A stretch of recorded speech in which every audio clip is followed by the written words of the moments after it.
Hi, welcome back. I'm Joel Getz, and I work here at the School of Management. I'm introducing the panel and introducing Margaret Warner, who will be introducing the panelists. In a crowd like this, I don't think Margaret really needs an introduction, but regardless, I'll say a few words. Margaret's senior correspondent and on-air anchor of public television's PBS NewsHour. She's also the chief correspondent for the NewsHour's overseas reporting unit, reporting from hotspots around the world. You name the place and she's been there. Margaret's a 1971 Yale graduate with great service to the university, including serving on the Yale Corporation. I'd also now like to mention another very special Yale graduate. As you've seen in the program, this session and the speakers were supported by the R. Peter Strauss Class of '44 Distinguished Visitors Program. It's a fund at the Yale School of Management established by Mr.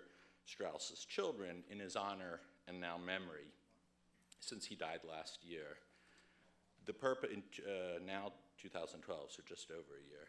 The purpose of the fund is to bring respected individuals to speak on general topics that relate to the press and public responsibility. Let me say a few words about Mr. Strauss. I didn't know him, and to be honest, until doing some research in the past few days, I didn't know about him, very much about him. And I regret now learning about him that I never met him. I encourage all of you to Google, or as my friends at Microsoft would say, to Bing him and learn about him. He graduated from Yale in 1943, and in the late 1950s took over WMCA and turned it into one of the nation's most innovative radio stations, broadcasting what are regarded as the first radio editorials, political endorsements, including that of President Kennedy, and helped popularize rock and roll, including the Beatles. There was just one quote, because it's quite fitting that this supports Margaret's panel. It said his most memorable contributions were in radio, long before NPR created a network for high-quality news, music, and discussion programs. WMCA pioneered public service radio in New York, and then talked about the civic issues that it covered. So I think it is quite fitting. He came from a family steeped in public service, relatives in public service, and himself, where he was President Johnson's assistant administrator for Aid to Africa and director of the Voice of America. And finally, since Ted, Dean Snyder, mentioned at his opening comments yesterday that this was being broadcast and simulcast around the world to our alumni and to Global Network schools, I thought I would check. Obviously, there are far more people watching out there than are here in this room, but I checked to see how many countries people had tuned in from. And as of yesterday, it was 21 distinct countries. Without further ado, Margaret? Thank you so much. Thank you, Joel, and thank you all for being here. We've had already an incredibly stimulating 24 hours talking about the world that is facing the business leaders and managers of both today and the future, and some of the factors that really are adding to the complexity of it. I mean, everything from trends in the global financial system to the new challenges of managing and encouraging creativity, the changing nature of markets and consumers. And so for this last session of today, we thought it appropriate now to put on the hot seat and explain to us from the men and women who actually have taken on the task of training students of today to be these global leaders in an increasingly complex world. They are 9 deans and directors of 9 of the 25 schools in the Network for Advanced Global Management, or the Global Network of Advanced Management. And this is the first, I didn't realize this, Ted, till you said it yesterday, the first such network of global business schools that have undertaken this mission to try to take business and management education to this next international level. And so without further ado, I'm going to briefly, you have longer bios of everyone in your programs, but I'm just going to go from my right around. First, of course, Ted Snyder, whom you all know, Yale SOM here in New Haven, and very much the catalyst behind this global network, and and today's event. Miriam Erez from Haifa, Israel, from the Technion Israel Institute, of Technology, and she's Vice Dean of the MBA program there. Then Professor Michael Barzilay, who's Professor of Public Management and also Head of the Department of Management at the London School of Economics. Kwame Domfe, who is Dean of the University of Ghana Business School. Maria de Lourdes Diek of Egade Business School at Monterrey Tech. On my left, Nida Bektash, who's the fairly new executive director of the Koç Business School in Istanbul. And Devanet Tirupati, forgive me for mangling your name, Dean of the Indian Institute of Management in Bangalore. Jerry Mao, Dean of the Renmin University in Beijing, of course. And Santiago Iniguez, Dean of the IE Business School in Spain. So without more ado, I'm just going to jump right into it. And Santiago, I think I'll start with you. How different is the mission of your school today than it would have been even 15 years ago? Well, it has become very different because management changes more rapidly than many other subjects. But allow me to use a way that Financial Times used for describing our business school, which is probably much better than any mission statement that I can provide you with. Financial Times used to say that IE is an unusual school with unusual people. I guess at the first moment, I wasn't sure whether this was a piece of criticism or actually a positive comment. But thinking it twice, I guess that our school is very different in terms of the students, the faculty. It's very unusual, no? And we're actually confronting many different challenges, if I may just mention two of them. First, management has to be transformed and reinvented. We need to reinvent capitalism, so we have the great challenge in front of us of how to reinvent all the financial institutions and management institutions. And second, how to develop the best possible managers, maybe focusing on different forms of intelligence, not just the traditional ones, analytical skills, but many other forms of intelligence, emotional, spatial, creative, artistic, that probably have to do more with success in real life in management than the traditional skills. So the challenges are big, and I guess that we are in the process of facing them. And Jerry, let me just ask, what percentage of foreign students do you have? Well, in our MBA program, it's close to 95% of international students, so it's very unusual in this way. And actually, this international environment is part of the learning process, no? And Jerry, what about you at Renmin? To what degree is your mission different in this globalized world now than it might have been 15 years ago? Of course, China's economy is changing so fast, and so much is changing fast there. That's right. Compared to 10 years ago, I think I can say two things. One, we have to help our students to adapt to the pace of change. And secondly, there's a strong need to be more international. And we're in no comparison with the IE School of Business, but we are gradually adding the number of international exchange partners, and being part of this global network has been tremendously helpful to our students. And in terms of helping our students to adapt, we have adopted a number of new modes of learning, emphasizing more on the reflective learning and experiential learning and team actions in our program. In our EMB program, for example, every day when they have class, they spend the first half an hour reflecting together as a group in our EMB program. In our MBA program, we have launched a team action project, students working on real-world projects under the supervision of professors to conducting consulting projects. So these are the two highlights in terms of differences between now and 10 years ago. Tirupati, let me hear from you at IIM. Now, there were supposed to be slides that would have your school, but either my battery's dead or something. But anyway, IIM in Bangalore. Yeah, I don't know. Can you hear I me? think it'll pick up, yes. We are in some ways exact opposite of what Santiago mentioned. Our student body is mostly Indian, almost 99%. But we have also gone through tremendous change in the last 20 years. The world has completely transformed. And we have several challenges. One of them is, of course, globalization, and associated with that, we have to enable our students to develop many skills. But I'll probably mention the other one, which is becoming equally, or even in some ways more important, is the growth of last 20 years has created too much of contradictions in our economy.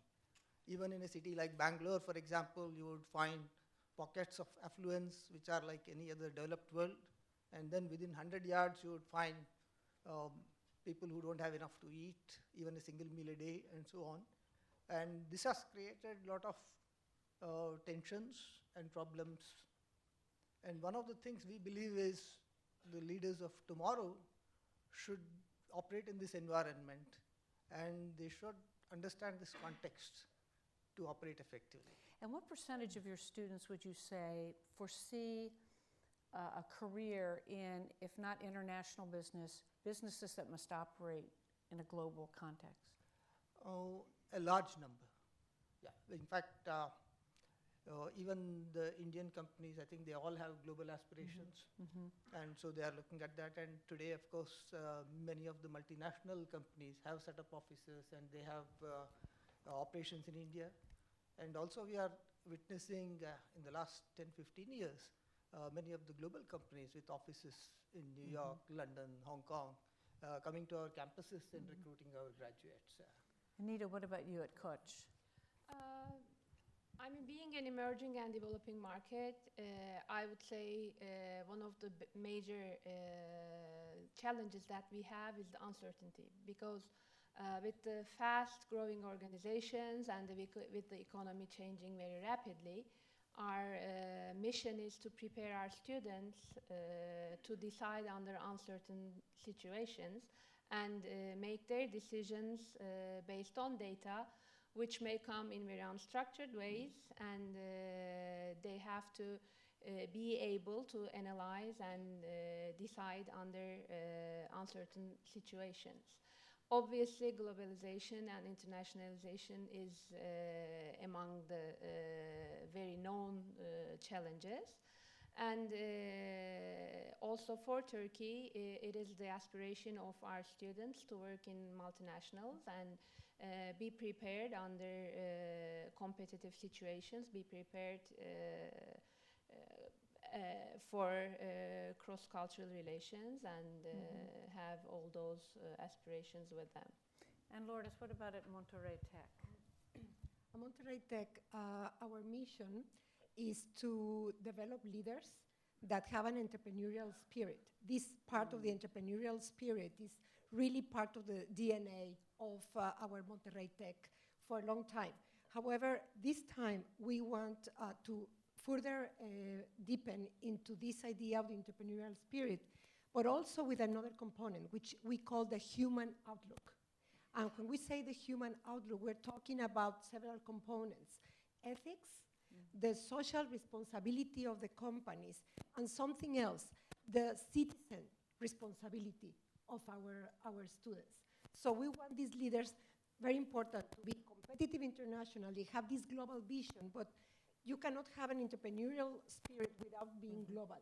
You cannot, this human outlook has to do also with all these problems that the world and therefore the companies have also to be, in a way, responsible to dealing with them. And I think that we need these responsible citizens, leaders that we are graduating, that have the best credential, the excellence in academic education, but also have these skills and these attitudes and values that we need today. Thank you. And Kwame Domfe, how about at University of Ghana? And give us a sense of your student body. How much are from Ghana? How many are African? And how has your mission changed? Thank you very much. For the University of Ghana Business School, the population is quite big. We have a student population of about 3,000. 49% of that doing undergraduate programs and 51% being graduate students. The agenda focus of the school has changed a little. If I were to take you back, it was established right after independence. And the agenda was to make sure that we will produce middle-level personnel who would service the public sector. That was the reason why it was set up in the 1960s. But if we look at the situation now, the public sector is no more able to absorb many of these graduates. And therefore, we need to change our agenda and then our focus and objectives and make sure that we can train people who will fit not only into the public service, but also into the private sector, non-governmental entities, and then the third sector.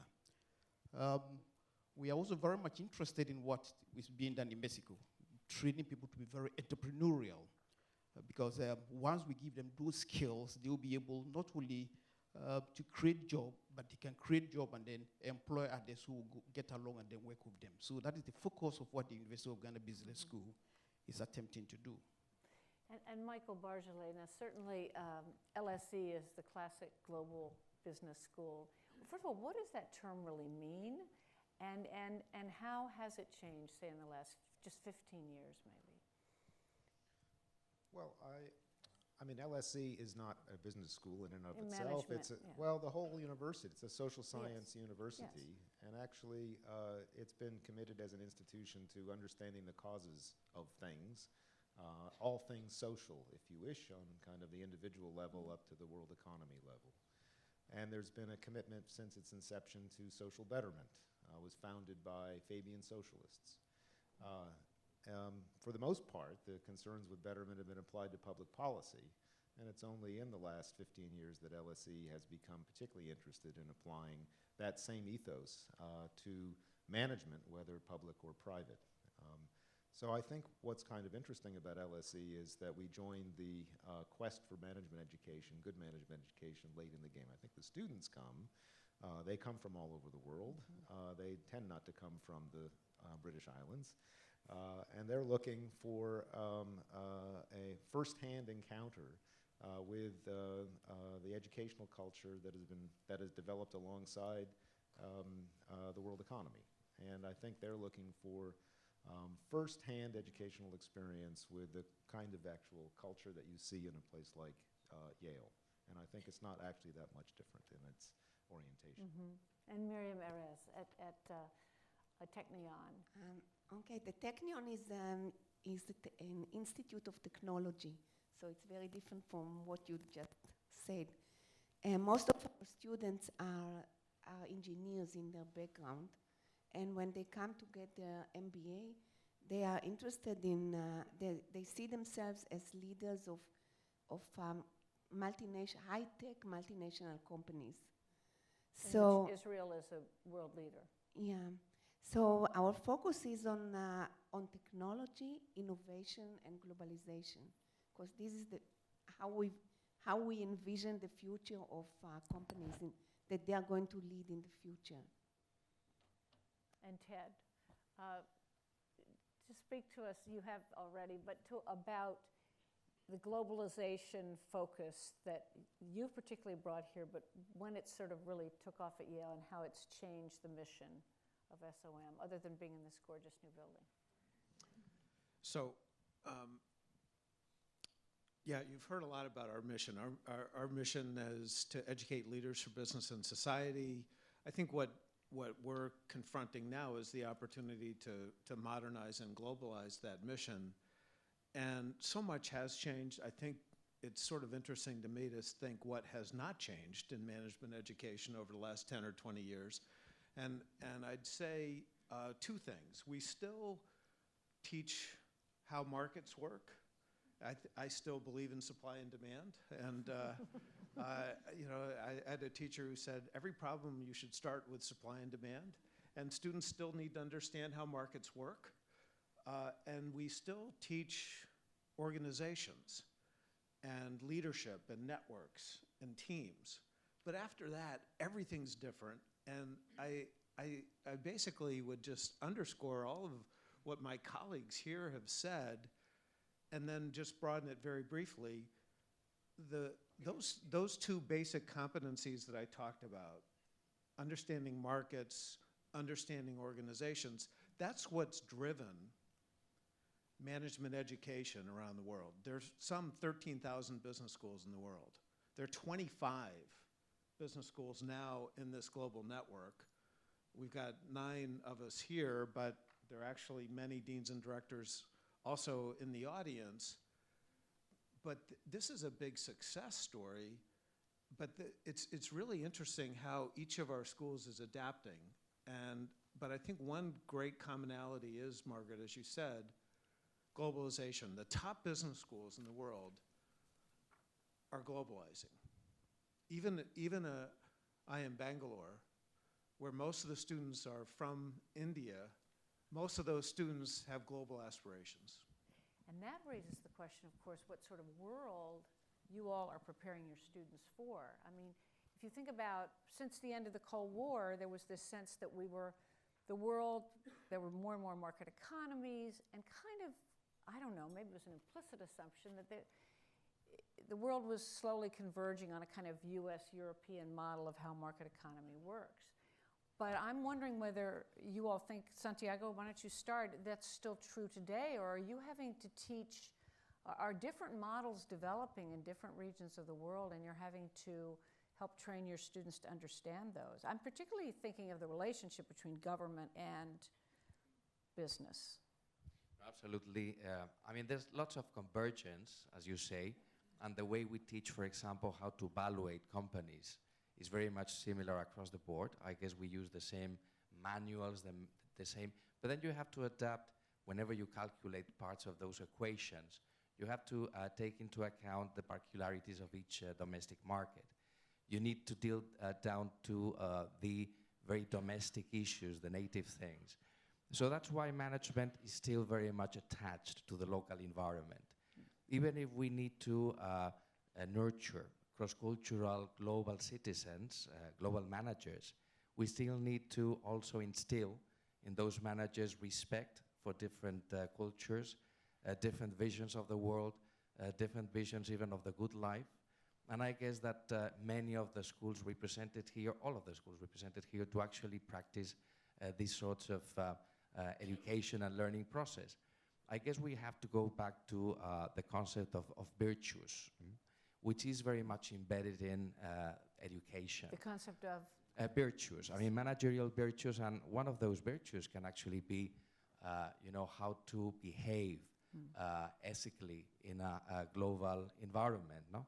So this is part of the learnings across all the schools represented here, and in fact, some of the seminars that are now delivered by the same network are actually dealing with these cross-cultural challenges. No? And what about learning to deal in, say, an economy like China? I'm going to turn to somebody else who's not in China to explain. I mean, that is a very, very different system, and all these companies want to do business in China, but it is not a Western model. Want to weigh in here, Nita?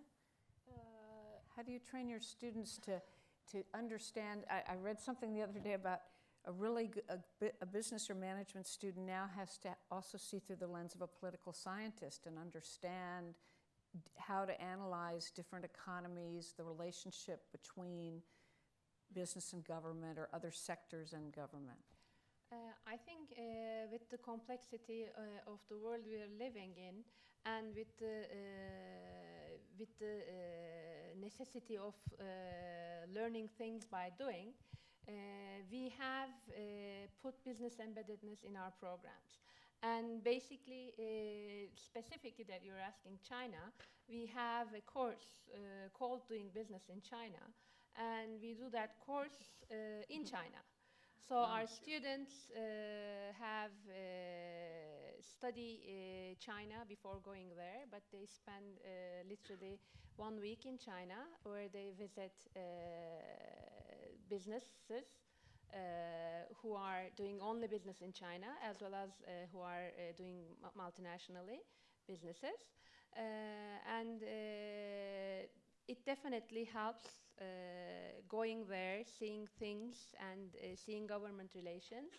That's a very specific issue. And we try to take that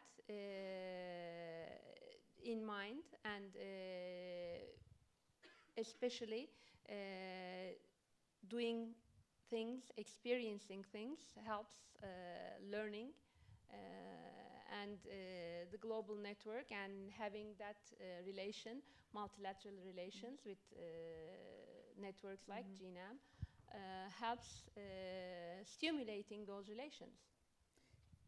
Yes, please. I think we cannot pretend about the influence of China in the global political system. At the University of Ghana Business School, and I think even within the whole university, we learn not only about Chinese business, but also Chinese language. In fact, at the business school, level 100, Chinese, Spanish, these are two languages that are core for the level 100 students to learn. So as well as English, they should learn Chinese and Spanish. Exactly. English is the medium of instruction, but Chinese and then Spanish are languages that we learn at the level 100, because the world is moving in such a way that I think we will need these languages in order to be quite be globalized, as if you want me to use that word. Yeah, or culturally adapted. Sure, exactly. So we recognize the importance of China and what it stands for in the geopolitical system of the world. Miriam, you wanted to jump in. I wanted to say that the whole institute, the Technion as an institute, is globalizing. And I don't know if any of you heard about two global ventures. One is the Cornell Technion new campus in New York City, which focuses on engineering, but applied engineering, in order to reduce the gap between academic and business. Namely, all the startup companies are going to come out of this new venture. And recently, like last month, we launched another venture with China, and it's going to be a new institute in Shantou, Technion Shantou. It is in South China, and so becoming global is part of our whole institute, not only the MBA program. Michael, did you want to jump in? Just that I think one of the implications is that the structure of the curriculum needs to be a bit more flexible to allow people to take courses from the larger university. In our case, the larger university is the same institution as we're part of. So I think making it culturally appropriate within the program to want to take a straight academic course in a subject that will give you the overview, will give you the theories in a field of institutions in another country or global policy making, and I think that's important, and that's one of the themes I think that I've heard from Ted. Lourdes wanted to jump in here. We could get the mic. Yes, I think it's very important, of course, if they can learn the language, but also I think the cultures of the different parts of the world. China is very important, but I think we also have to see the world as a big set of countries. Just look at the map and be able to recognize the regions, because eventually these companies, they will be working, even in their countries, they will have to deal with different parts of the world. South America, the US, Europe, Asia, Africa, and so on. So I think I like to think about cross-cultural intelligence, that we provide them with the capacity to understand not only the culture, but the implications of that culture, and also the implications of the different type of political systems or political policy, of the different interactions and the kind of protocols that are very keen to the different countries. And I think that I want to add the second thing, technology. Technology helps us so much today, not as a mean, in order to be able to achieve this way of, like in this network, we can have courses online, we can have teams of students doing projects online, a student from China, from India, from Ghana, and so on. So we are living in such a great moment where we really can make this true. I think a few years ago we couldn't do that. So I think that's a very important part of the network, and of course of the goal of our if I could pick up on the great moment theme here. What I find interesting, you go, Coach is interested in China, Ghana is interested in China. Technion's interested in China. Everybody's interested in China. And that's obvious. We're interested in China. And you add up all these bilaterals, and you think, oh, the network isn't intended to replace that, but the network will certainly supplement that in a very useful way. So that when, we have a relationship with Ghana and Yale happens to have a new initiative on Africa, that's great. But the power of a network is not in all the bilaterals one at a time, but in the aggregation of all of these relationships. And that complements what you just said about the importance of cross-cultural ability. I don't know what we want to name that, but that is clearly this additional competence that we're all trying to develop. We don't actually teach business, I think, in the way that we taught it 20 years ago, going back, Margaret, to your original question. There's something new that we're all trying to achieve, which is, our students need to learn many of the things that they used to need to do, but they also need something new. And you call it cross-cultural awareness, but it's certainly that ability to connect and listen and rigorously, I emphasize that word, understand differences and commonalities. And also operate outside your comfort zone. There's a new book out called Global Dexterity that talks about that. But first, let me turn to Jerry, because before we let go of this model of this idea of, or question about what model of an economy are you teaching your students to operate in? And I'm talking about basic things like rule of law, regulation, privacy rights, things that are very different in Russia, in China, in different parts of the world. That's a very good question. First of all, in terms of the learning and teaching materials, I would say 80%, 90% of our textbooks are from the West. So we teach about the same thing. But nevertheless, the institutional forces, cultural, social, political factors are very strong. And I'll give you an example. For example, in the industry of e-commerce, in every sector, sectors of e-commerce, the Western companies, the American companies are just not able to compete with the local ones. For example, eBay or Amazon, they're just not able to compete with the local players because of institutional, political, cultural factors. Give us an example of, just take the Amazon or eBay model. What do you mean? Consumers have a very different consumption behaviors and patterns, preference, and so forth. For example, eBay, in China, lots of shops are being set up on the shops. Lots of people, they like to bargain, they like to have a connection with the buyer and seller, so forth. It's a very different culture. So to us, in management education, we need to educate our students to be aware of the cultural differences, also offer courses such as how to do business for other partners. And well, everyone, it's nice to hear everyone is interested in understanding the way to do business in China. And for the Chinese, it's equally important. And the company, the economy has a size. It's going to be, it's already the #2 economy. And but nevertheless, for a relatively long period of time, it's still going to be a hungry economy. It's going to be a catch-up, a learning economy. The GDP per capita is about only $6,000 US. So there's still great need for our students to learn from outside, from different cultures, the US, and Europe, and the rest of the world. So we have a very strong need to equip our students with awareness of the diversity and different cultures and so forth.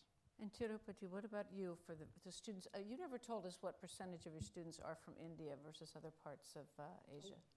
No, yes, you did. 95% India. Yeah, more than that. But they all hope to have global ambitions. That was it. So majority of them have, but actually probably still only 20 to 25% end up going outside the country, and the remaining 75 work within. But I just want to add to something that Ted mentioned in terms of this GNAM, how it is helping us, because it's actually making this multilateral education possible, whether through the network courses, on the network weeks. That brings people from several countries together, so it gives the opportunity for our students to form teams with and then learn from that. I would also like to add the other thing which are doing about preparing them for the Indian context as well. This is something which is done outside the class. As I mentioned, I think there is a lot of contrast and we need to understand the context very well. So we provide opportunities for students. They work outside the class through their own groups. Target, for example, they conduct 3 or 4 events every year. They target deprived groups and try to do something for them actually, in terms of not just giving the money, but they organize the event. For example, about 2 months ago, in collaboration with a hospital group called Jaipur Food, they make these artificial limbs at a very cheap rate, maybe 1/10 of what is available outside in this part of the world. And we bring in poor people who can't afford it and make it kind of give it to them free. And I think the previous time they picked up deprived school children and then spent about spending weekends with them and teaching them things of that sort and so on. This we believe will help them to kind of understand the people and also develop compassion, which is probably needed down the line to operate in this world. So I think these are some of the things we are doing to develop these skills. This is just a beginning, but down the line we expect to see results. So how are you all going about picking up on what Lourdes said and what Ted said? I mean, your students are only with you, what, 2 years? They've got a lot of courses to take just to learn the basics of organization and management and business and pricing and markets. How do you actually build in teaching this kind of social competence, this ability or global dexterity or social dexterity, the ability to operate outside your own culture? And how do you actually do it? Santiago. Well, over the past years, what we have done at IE, for example, is introducing modules in the humanities or from the social sciences, in the belief that managers shouldn't be accomplished technicians or financial engineers, but rather people who lead other people and have these cross-cultural skills that we were mentioning before. So it's very useful to go back to history, to the arts and architecture, and try to instill in managers those skills that are taught to architects. I mean, perception, observation, learn from history is not I mean, Bernanke was an economic historian, no? Yes. And he was able to cope with the crisis because he knew a lot about the former crisis. So learning from history, from sociology, from many other social disciplines is actually a source of lots of things for management, no?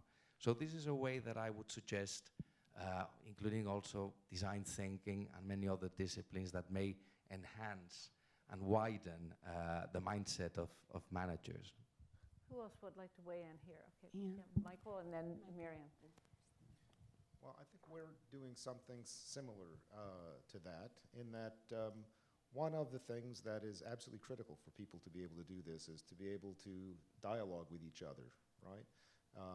Exchange views, challenge each other's opinions, not just about how the world works, but about what ought to be done. And it turns out there are some skills that are involved in that, which once developed enables those dialogues to happen.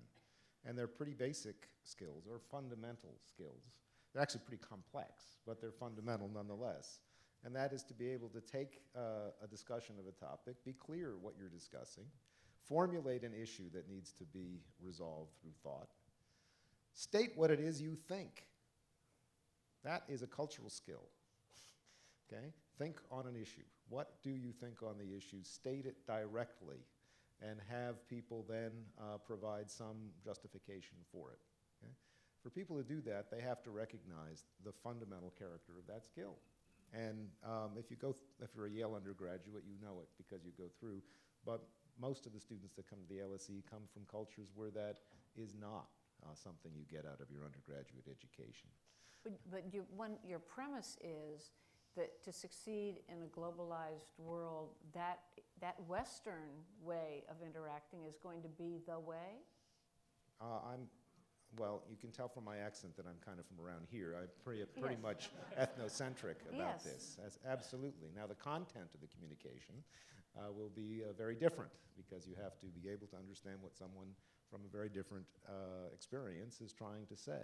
But you need a way to communicate. And I think it's pretty good technology to be really clear about what is the issue under discussion, okay? What is being asserted about it? What are the reasons being given for it? And but for people who are coming in who don't have that educational background, you actually have to say, that is what we are doing.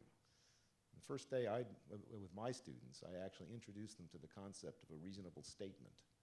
And we go around the room and I ask everybody to take the paradigm of a reasonable statement, which is claimed because of reason based on evidence, and present that statement in their own language, in their own script. And it turns out everybody can do it.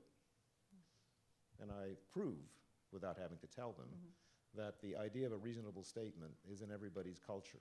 Where they find difficulty is in explaining the concept of dialogue, because they don't have words for that in their language. And in fact, one of the students I remember got up and said, this isn't about reason and claim, we got that. This idea about dialogue, we don't do that in this culture, but that's why I came here. Where was the student from? Egypt. Egypt, interesting. Miriam. Yeah, I actually teach cross-cultural management, and we identified 3 major global capital for managers. One is acceptance of diversity is necessary. The second one is cultural intelligence. And the third one is global identity, which is the sense of belongingness to this global community. And we actually assess these 3 characteristics before they start the course and at the end. And what I do to make them experience it is that I contact colleagues of mine in other countries who teach a similar course at about the same time. And we team our students into virtual 4-person virtual teams, and they work together on a project for 4 weeks. So they have to, they not only listen to what I tell them about cultural characteristics, but also experience working together. And this is why I also think that the Global Leadership Network is very, very important, because we didn't talk about it here, but we have twice a year, we actually have a 1-week program in selected schools, not all the schools together, but I think the next one is, the first one was in October, the next one will be in March. And students from all the participating schools, like about 8 schools, can choose to go to each one of the other schools. And we, in Israel, last time we got about 35 students, mostly from Yale, but not only from Yale, also from Mexico and from China. And in each school, the focus of this week is on a different topic. So for us, the topic is innovation and entrepreneurship. We use this Startup Nation book as a source of inspiration. And we focus on innovation and entrepreneurship in this 1 week. But some of our students go to other schools, and so they learn different new things that they don't learn with us. So, okay, I just wanted, let me just get here from I was so focused on the right-hand side, Jerry and Tirupati. So take what Michael had to say about what's so essential, you know, that all students, globally interested business managers and in any sphere need to learn. I mean, there are ways in which that is not the culture in much of Asia.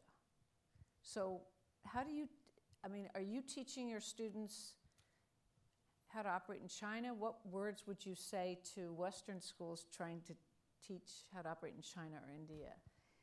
That they, you know, it's not always that the Chinese student's going to want to operate in the Western world, but also vice versa. traditionally, in my part of the world, education, for a large part, is about the knowledge dissemination. Yeah. But nowadays, we also emphasize strongly the soft skills, critical thinking, and so forth. And the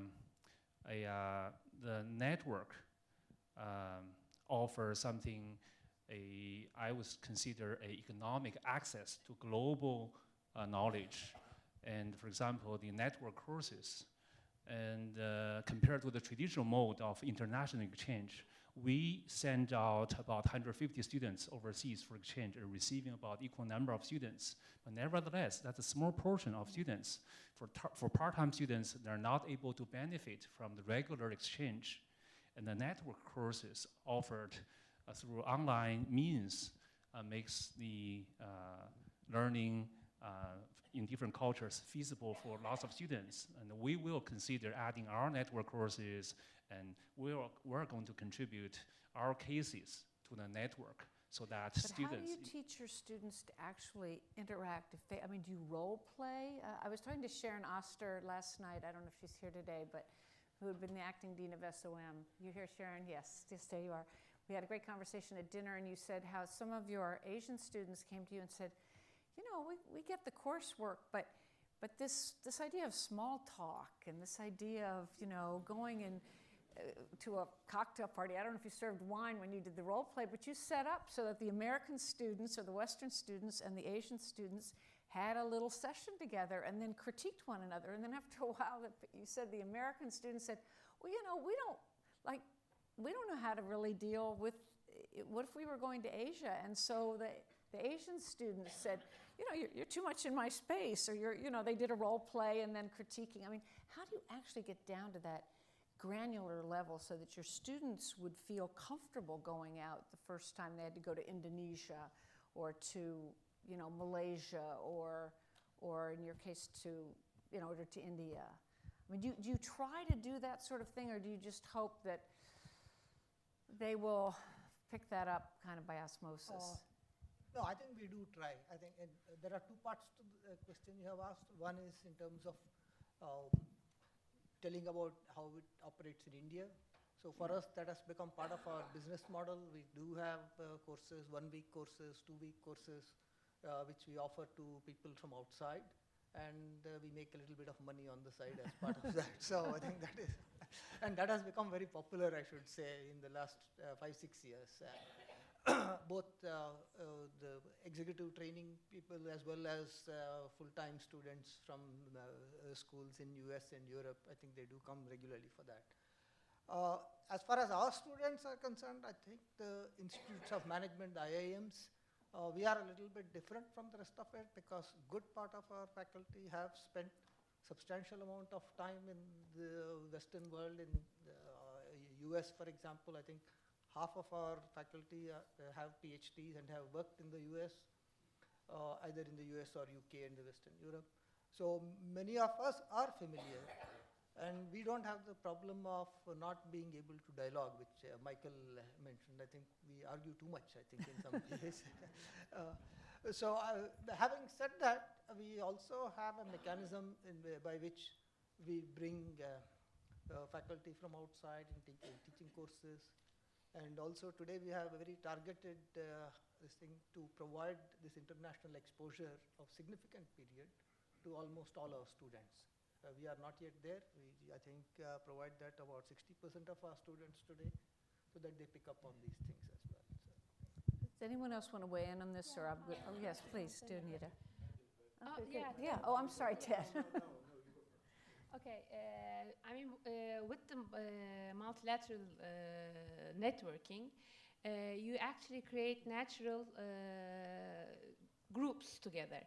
Because when people come for networking weeks, or when in other programs we have even more longer periods, for example, one semester, there the students coming from different countries build groups together. And those groups are challenged to solve business projects. And those business projects, as Jerry was saying, are real-life business projects, consultancy-like projects. And doing that during a whole semester, the students within those groups go to those companies and they actually get a real-life project and solve that project throughout the semester with the help of the professor.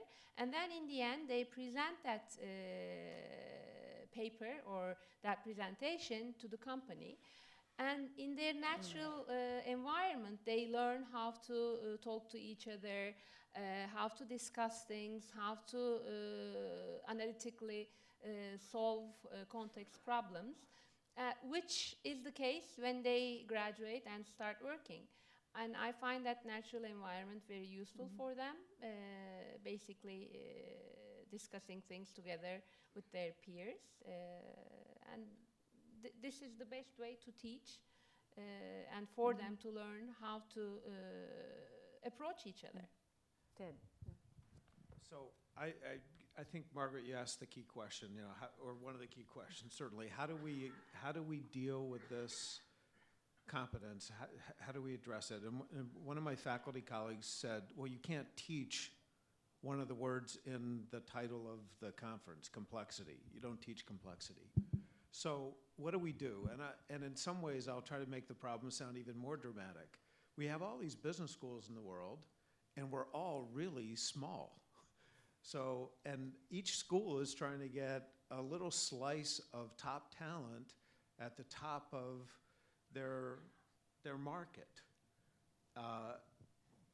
But it's actually, I think, really encouraging to hear from my colleagues and to understand that the students whom we bring in are helping us solve this problem. Now, we have different students, and in some ways, you know, IE is so enviable with 95% international to begin with, but they're helping enormously. But I think the core idea of the network is to say each of us has our top slice of students and faculty, and we're figuring out ways to learn from each other, and there is no easy solution to this problem. So in the background, you know, there's a sense of let's have a lot of different experiments go on throughout the network and learn, because this is not an easy problem. And then also with the network, let's put our students and faculty in a position where they experience this. And then they're going to get better and better and better. And I think that's what, to me, is so exciting about this process. So I don't, you know, in some ways I would say the short answer is I don't know. The second answer is I'm really hopeful. I want to go to audience questions very soon. I just want to throw out one other question to the panel, and just whoever really wants to weigh in on this. It's something Lourdes mentioned right at the beginning. Tell us, in your student body, I mean, what are they looking for? This has been a theme that's been discussed today in some of the panels. And to what degree are they interested in also tackling some of the big societal issues that, you know, whether it's climate change, whether it's water shortage, whether it's the threat of pandemics, whether it's the gap between the elites and everyone else, that one, that they may be concerned with, or two, that as businesses ultimately can turn around and bite you wherever you're operating in the world. Is there a demand from your students for this kind of learning these kinds of skills, where they're going to have to work also across sectors? They're going to have to work with NGOs. They're probably going to have to try to affect government policy wherever they're operating. Any thoughts on that? Well, yeah, well, Lourdes, go ahead. Yeah. I think that there are students who are coming from companies who are dealing already with, because most of our students are part-time, you know, so they work and they are studying their MBA or other master programs. So they are already dealing with some of those issues in their own environments. So they are very interested in them. But even those who might not be so interested, it is part of our mission to make sure that they become interested in them and they understand them and they see the importance and how relevant they will be in the future if they are not yet in their company. So I think some of the examples that have been given about projects, about different experiential learning, we use them in order to provide these type of projects or cases. Every student at the end of the program has to do a project, so like Nita was explaining, and we always try to do in a transversal way, introduce the sustainability issue, both socially and environmentally, and introduce ethics issues that might be present in those projects, and as well as study cases that are not only on the issues, but also always with the international component. And that's where we stress, for example, in a course that some will focus on one country project and the others in another country project. Michael, you wanted to jump in on this. Well, I think that what Ted is very understated, and he's understated the importance of the network. And I think I think we'll gradually see this. I chide you by saying it's more about advanced management than it is about global. But I think, universities are very conservative institutions, right? There are a lot of creative talents to manage, and they don't have a common product. They don't see themselves as having a common product. So the world's changing faster than we would ever change. And yet, surprisingly, we don't set aside a lot of resources for innovation. People do it in their research, but getting the research into the classroom is yet another problem. And so, you might think of ourselves as having 3% of our revenue available to really innovate for educational purposes, at most, right? And the world's changing faster than that, so to speak. And what the network allows us to do is kind of pool the very small resources each of us has in innovation, so that we actually do change at a rate commensurate with the demands on these institutions. I don't think we've quite figured out how to do that yet, but there are a couple of initiatives that I think will be role models, initiatives here that will be role models for that. Hope that. Thank you for chiding me. And anyone else? I want Yes. to add to something to the question you raised in terms of working in the social sector and other things. We don't consider ourselves as a typical business school, but we are school of management, that's what we say. Because we have a center for public policy and public management, and also there is a center for governance and ethics. And these centers do focus on many of these projects of interest to public health and so on and so forth. And so our students do get opportunities to work on some of those projects while they are there. And the institute itself has taken a decision to encourage that, in the sense if our students end up going and working there for, say, up to 3 years or more, then we give them the education free. We refund their tuition, all their expenses together, so they don't need to sacrifice. They get the free education. That's what we do. Jerry. We have a business ethics course in each of our program.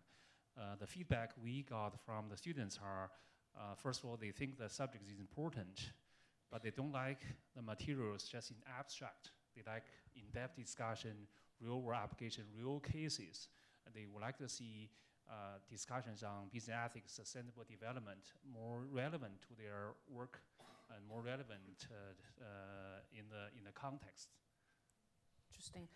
We can, yes. And meanwhile, think about your questions you want to ask, and if you raise your hand, mics will come your way.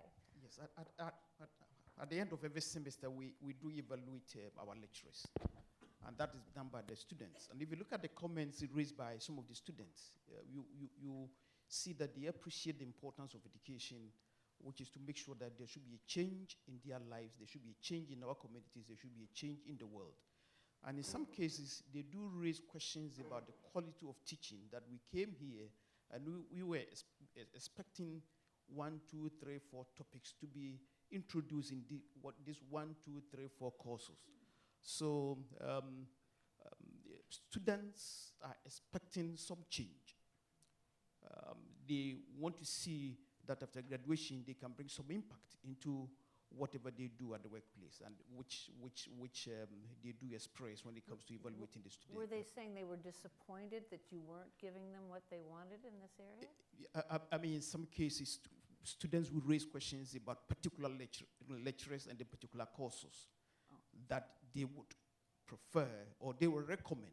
There is always a column for students to make some recommendations, and they would do recommend that we would wish that this particular course could introduce yes. 1, 2, 3, 4, because it is more relevant to what we are doing than perhaps. What you are offering. Sure.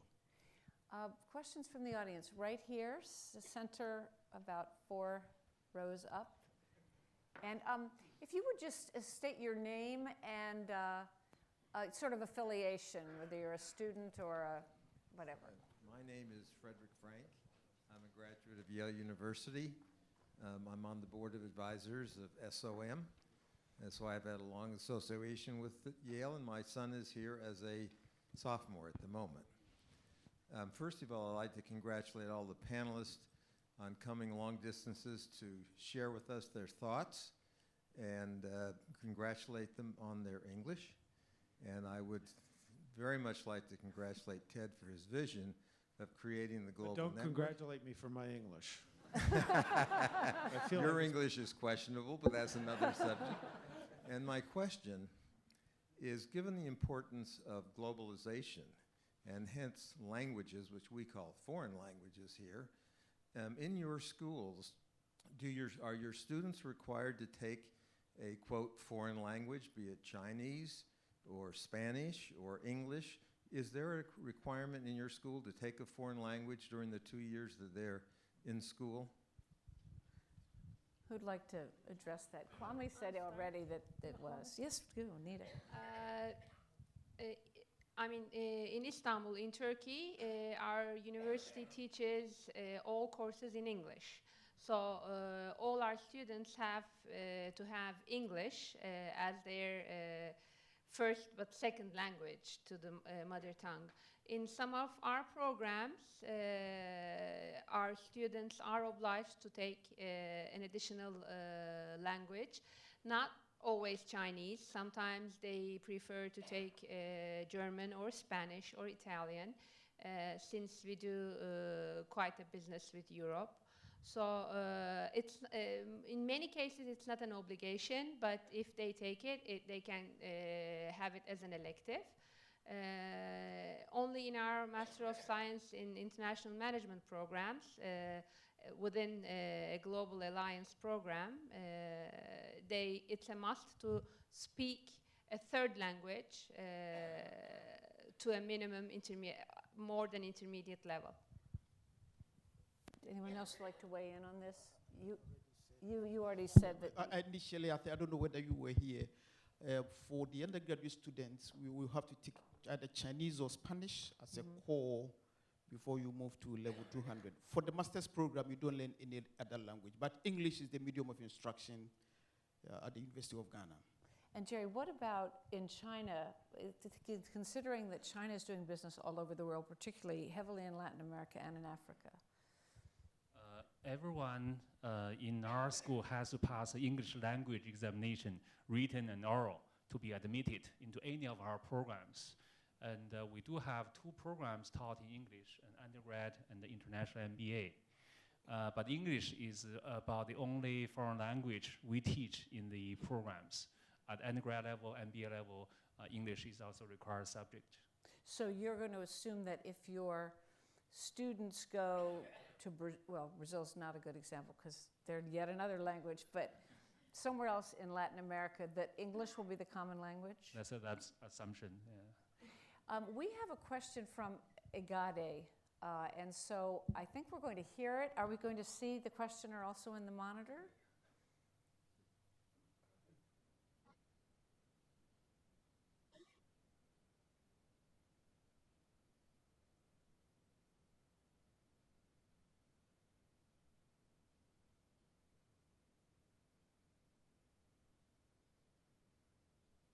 Digital graduate students. What knowledge, skills, and attitudes should be taught at business schools to assure that native digital students have the competence to start up a technology-based company or digital enterprise. So, I'm sorry, so you're saying what and you were talking about non-digital students or students No, who are I'm comfortable talking with about digital technology? not native digital professors. Oh. I'm not, can you help translate? I don't quite understand. This sounds. Digital native professors. Digital? Not non-digital. So what is your question is if, do you understand the question? Ask her in Spanish. Okay. ¿Me puedes dar la pregunta en español, por favor? Sí, que nuestras escuelas de negocios tienen profesores que no son nativos digitales propiamente. Entonces, los estudiantes sí lo son. ¿Cuáles son los conocimientos o las competencias que se deben de desarrollar en las escuelas de negocios para asegurar que los estudiantes tengan las competencias tecnológicas y llegar a ser emprendedores digitales, al emprendimiento? So she's asking if some of the professors in the business schools not necessarily are native digitals like the millennials, you know. So, like I them. have to plead guilty. So how, you know, what are the skills that they need, the students, to get? And I think what she's saying is that what are also the new ways of teaching them, or the skills that us as professors will have to have in order to be able to teach them in a way to become digital entrepreneurs. I guess, tell me if I'm right, you are interested in some entrepreneurship that has to do with the digital world, and therefore you would like to be able to get those skills in the school. Is that? To what degree is that component part of, are you assuming your students are already way more digitally literate than most of the professors, or do you have specific courses to help them? Yeah, yes, I guess that's the answer, yes. Yeah. Like Santiago. Actually, what is your name, if I may ask? ¿Cómo te llamas? Fernanda. Fernanda. What I suggest that you come here to Yale. I'm visiting the classrooms because they are state of the art in terms of technologies, and what I'm sure is that the faculty here use all these resources, you know, technological resources in order to enhance the learning experience, no? But I think you are actually pointing at a very important thing, which is how we can actually help the faculty use all the resources that are now available in terms of, I mean, all the things that are present here at Yale, I insist, because I was very much impressed, no, at the quality of the classrooms here. So you are pointing at something which is important. I guess that many of our professors are actually becoming more and more eager and, you know, easy with the technologies. At my school, we were very lucky because 13 years ago, we started blended programs, so most of our faculty members are able to teach online, and they do this in a very natural way. I know that that's the case at EGADE as well, and at Getulio Vargas, which is present somewhere in the audience. But anyway, we are learning here at the network, actually, and tomorrow you're running a seminar with a blended format using technology in a very intense way. So what I hope is that the network can actually provide you with answers in terms of giving opportunities for your setup or for your future company with a digital base, no? But there's also the whole question of, you know, the role of social media in marketing and in all the traditional aspects of business. And are the professors, do they know enough about the potential there to actually help the students, or are the students essentially leading that? Michael, do you have a thought on that, or Miriam? Well, I leave this up to our marketing professors, actually. Oh, no, you're a management professor. You should. Yeah. Miriam. In our case, most of our students are from engineering and sciences, so they are very well equipped with the knowledge about technology. their bachelor degrees in engineering. And not all the professors in management graduated engineering school. So, but there is nothing that can replace person-to-person, face-to-face interaction. So to answer your question, it is important to learn about the digital, how to use the technology, but there is nothing that can replace person-to-person interaction. And even here, I think it's important that we have this opportunity to get together. So not all the professors need to know e-commerce and so forth, but this should be part of the program, of course. Yeah, and I would also like to ask that technology, we see it as a mean, you know, it's to attain something. And I'm sure that in many of these universities and schools, we are using the technology like in online courses for a long time, or to do some work with using like Blackboard platforms and other type that allows you and makes you use a lot of the technology. But I would say something, you are talking about business and business on some digital, related to digital. I think that the core of business, you know, be it in technology or being in some other kind of sector, you know, it's the basics. The basics of running a business doesn't necessarily mean that because it is, you have to learn what Ted was saying about marketing and strategy and finance. All of that you need to learn. Whether you learn it using technology or not, the fact is that all of those tools are going to help you to have a successful digital related business. Another question from the audience here, right back here. Gentleman there. Hi, my name is Arthur Nacht. I have an MBA from a very long time ago at a different business school, but an MFA here at the Yale School of Drama, class of 2006. Interesting in theater management. I think the question we've just been asked by the young woman in IGATA is excellent. And let me just point out that it isn't just the expertise of your faculty with regard to hardware or software that I think made her question important, but the way the World Wide Web and social media have energized the ability of businesses to look into the profiles and the interests and the demographics of the people who are at the other end of the computer is tremendous, such that a company can observe, can serve up an ad to you based on a search you've done on Google, or whether or not you opened a particular email and what was it about the subject line that appears to have captured your interest, and they can know that about you. Now that is a level of sophistication which goes far beyond mere hardware and software. And so with regard to her question, I would think it's very challenging and difficult for faculty that is, say, 38 to plus years old, that is a non-digital native, to keep up with all of that. But I do believe she's pointing at the right challenge as we go forward in the rest of this century. Anyone like to comment on that? You agree? Yeah. Yeah, sure. Okay.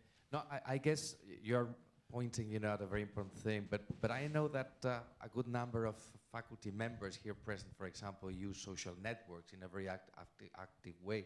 For example, Twitter. How many of you who belong to the faculty here use Twitter in order to communicate or to release, or even in terms of the learning process? So I'm more confident, in terms of how the faculty is moving towards all the possibilities of learning from the potential of social networks and all the meanings of the new digital world, no?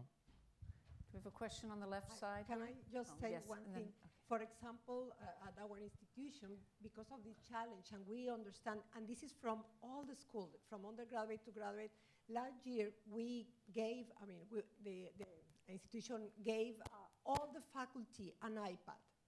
Maybe that's very basic, but not only gave the iPad, but also started to offer courses for faculty to learn different how to use the iPad to teach X or to teach Y, so that we can enrich our own set of techniques in order to be to the level, because we have found something that you need to catch the attention of the students.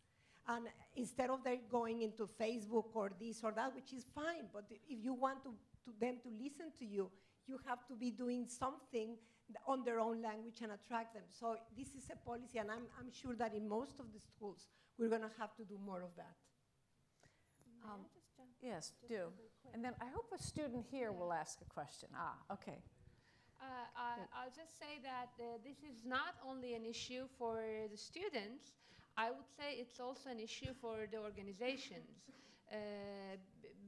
Having also the executive education responsibility at Koç Graduate School of Business, we are very much in contact with organizations, and we tailor-made programs for them.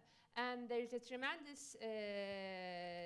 tremendous demand for us to teach digital marketing, social media marketing for the organizations. And that comes not only from medium, small-sized companies, but also large corporates who do business in Turkey. So I believe this is a responsibility of us, who is over 35, 38 years old, to learn digital, to be digital, and communicate. We have a question right here from a student. Hello, my name is Hassan. I'm a second-year MBA student here at the Yale School of Management. And while I think we hear great things about what the business school of tomorrow is looking like from the collective insight that you've provided, what would be interesting is to think about what does the business school of day after tomorrow look like?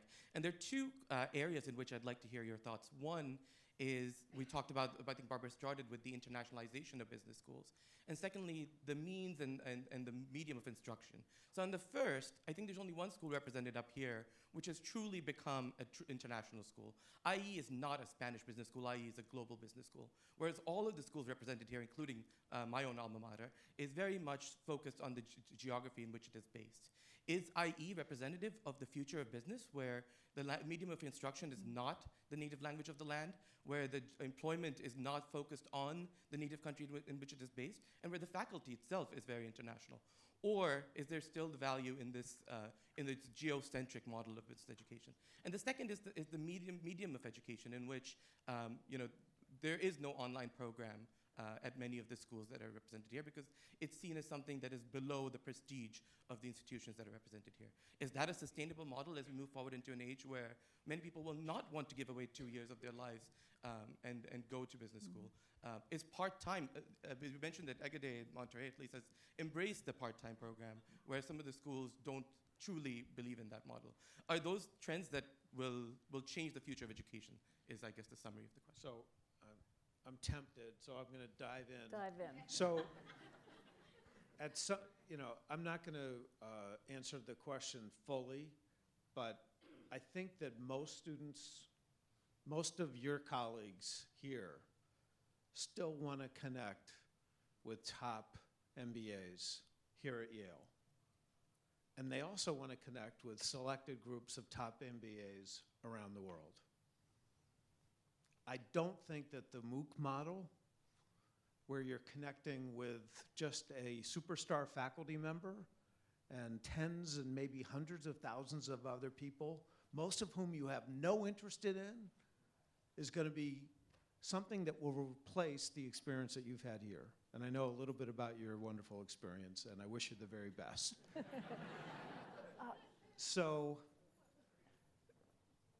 having said that, the model that you're talking about is a substantial threat given the way the industry's organized. That's a longer conversation. On the, maybe I'll just leave. Yeah, I'll because stop there. that's a great, it's very close to what I was going to ask as the final question. We have 5 minutes and 9 seconds to go. So let's just hear from everyone. Miriam, next, just a thought about the business or management school of the future.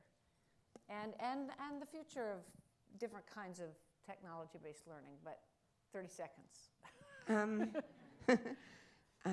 First of all, in our school, the spoken language is Hebrew, except for the MBA.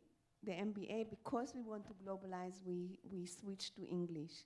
So I think there is going to be a common language to all MBA students wherever they are, because this is the network. They need to communicate with each other. And I think we are driven by changes in the environment. So it's hard for me to predict how the business school is going to look like unless I know how the world is going to look like in the future. Michael. Well, I don't know if we'll have management schools in the period after next. I mean, I think we'll either, in terms of professional schools, either they'll all be management schools or we won't have one, okay? Because fundamentally, all these different professional schools are trying to do the same thing, and that's allow people to create things to respond to ill-structured and very threatening problems. And you see that in public policy schools. You see that in a way in design schools. I have a feeling that these different schools are going to merge into one type. And then each will find ways of representing the particular specialized kind of approaches to problem solving. But I have a feeling we're going to have a kind of convergence. And I think this school was part of that idea to begin with. And I think it'll just accelerate. Yeah, I'm looking into the future where professors and lecturers are not going to upload for students to download. That was short and sweet. Lourdes. I'm looking at schools where innovation is in the air, and they are creators and they are entrepreneurial, and therefore, but in a global arena where they have they get out of the school and they have created something, maybe a new business, with colleagues from different other parts of the world, not by themselves only. Nita. I think we are looking at a more ongoing education, and definitely we will include studying while working, and including, let's not say online, but virtual education, coming together, but then going apart and having things online. Having a blended education, including all the bits and pieces that we hear today, and making a whole of it, and making it lasting and sustainable. Tirupati. Yeah, I think some of it is already here. It's not the day after tomorrow, particularly the part-time and so on. I think they will take place, and we'll use more and more of the digital technology. But having heard from that, you can see that this is not going to substitute still being small and being selective. And probably the first part of your question, we'll wait and see whether it happens. There's no question there will be increased globalization and technology use in education. However, I don't think our school will be ever as international as IE. China is a large country. I suspect at the most we may have 30% of our students international. On the technology use, the prediction says since the 70s, computer-aided education will replace classroom teaching. It has never occurred. I don't think it will ever. Santiago. Well, how will a business school look like on the surface of Mars in maybe in 30 years' time?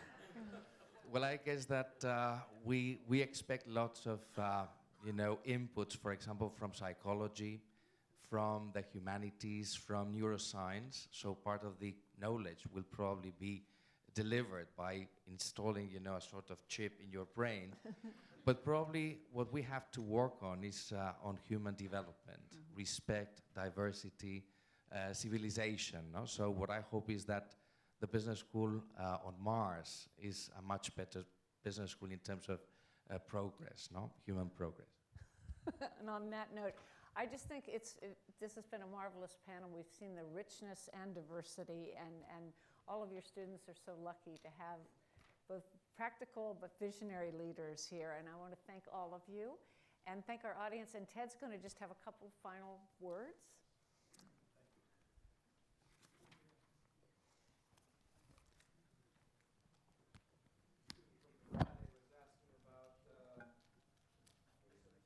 I've learned how to advance the podium up. Okay.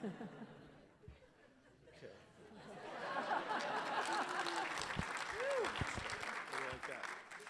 So, I first of all would like to just thank Margaret Warner. Thank you very much. Just great.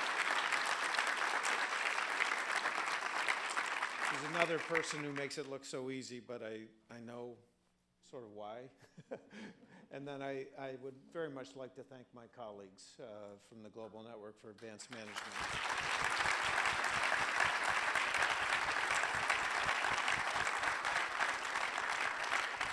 And as I mentioned, there are many of my colleagues in the audience as well, and we're going to get together tomorrow and have yet another meeting and move this network forward. But at this point, there's another special treat. I wanted to take just a couple moments and recognize Bob Schiller.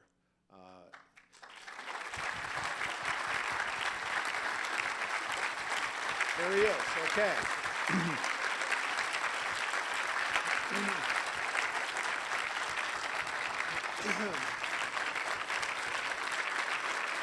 Bob.